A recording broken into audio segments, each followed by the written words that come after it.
വാപ്പല്ലാണ്ട് വാപ്പാനെ മിസ് ചെയ്യണ്ടെന്ന് പറയട്ടോ. പറഞ്ഞാ മതി, നിങ്ങളുടെ കുട്ടികള് നിങ്ങൾക്ക് വാങ്ങിത്തന്ന വാങ്ങാൻ വേണ്ടി കൊടുത്തയച്ചാണ്.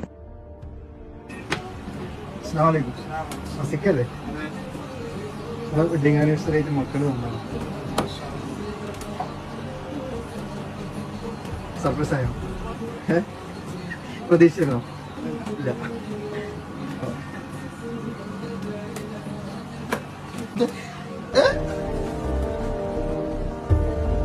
വരം ദയാവിൻ പെരും കഥാ